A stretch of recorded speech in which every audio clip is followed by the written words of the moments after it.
दोस्तों, कैसे हैं आप सब। उम्मीद करती हूँ सब बढ़िया ही होंगे। दोस्तों, आज हम आपको जिस देश के बारे में बताने जा रहे हैं उस देश की बात ही कुछ और है।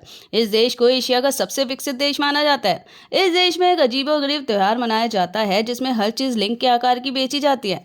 यहाँ के लोगों की गिनती दुनिया में सबसे अधिक कर्मठ के तौर पर होती है। ये दुनिया का वह देश है जहाँ सब कुछ टेक्नोलॉजी के साथ किया जाता है। दुनिया का एकमात्र ऐसा देश जहाँ 10 साल की उम्र तक बच्चे चाहे तो पढ़ाई से दूर रह सकते हैं। इसके साथ यहाँ बच्चे रखते हैं साफ सफाई का सबसे ज्यादा ध्यान। दोस्तों, इस देश के पास है हवा से भी तेज दौड़ती बुलेट ट्रेन। अब तो आप समझ गए होंगे कि हम किस देश की बात कर रहे हैं। जी हाँ, हम बात कर रहे हैं दुनिया के सबसे ज्यादा साफ देश जापान के बारे में।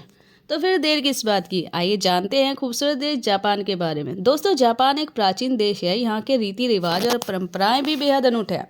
जैसे हमारे देश में लोग हाथ जोड़कर अभिवादन करते हैं, ठीक वैसे ही जापान में किसी भी व्यक्ति के सम्मान में झुककर अभिवादन करने का रिवाज है। सबसे खास बात यह है कि जो जितना ज़्यादा सम्मानित होता है उसके प्रति उतना ही ज़्यादा झुका जाता है। दोस्तों, जापान में 50 लाख से भी अधिक वेंडिंग मशीन मौजूद है।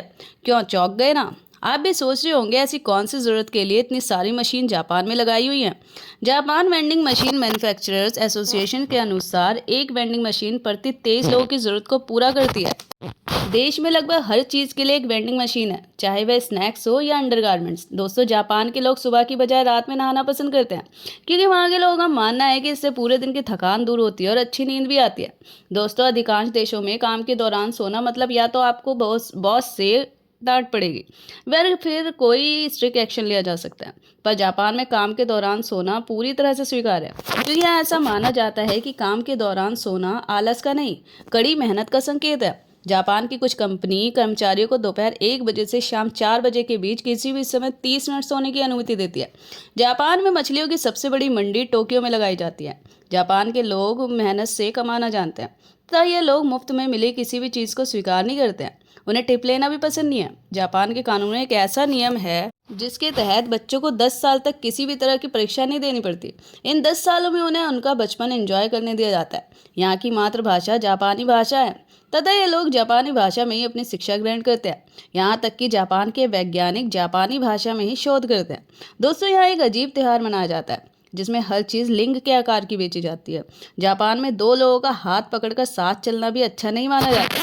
जापान के लोग समय के पाबंद होते हैं। यहाँ के लोग किसी भी काम को समय पर करने के लिए पूरी दुनिया में जाने जाते हैं। इतना ही नहीं, जापान में चलने वाली ट्रेन भी 30 सेकंड से ज़्यादा लेट नहीं होती है। जापान के लोग साफ सफाई के प्रति बहुत जागरूक हैं। भारत की तरह जापानी समाचार पन्नों और न्यूज़ चैनलों में दुर्घटनाओं, राजनीति, वाद विवाद, फिल्म मुद्दों आदि पर समाचार प्रकाशित नहीं होते हैं। यहाँ समाचार पन्नों में केवल आधुनिक जानकारियाँ और आवश्यक समाचार ही प्रकाशित होते हैं। जापानी व्यंजनों में मछली एक मुख्य भोजन है। चारों तरफ से समुद्र से घिरे होने के बावजूद जापान 28% मछलियों का आयात दूसरे देशों से करता है। जापान में बने 90% मोबाइल वाटरप्रूफ है क्योंकि यह लोग नहाते समय भी फ़ोन का इस्तेमाल करते हैं। दोस्तों, जापान में अधिकांश लोग शिक्षित है। यहाँ साक्षरता दर 99% है। तो दोस्तों, ये था जापान। कैसा लगा कमेंट करके ज़रूर बताएं। मिलेंगे एक और नई जानकारी के साथ, तब तक बाय।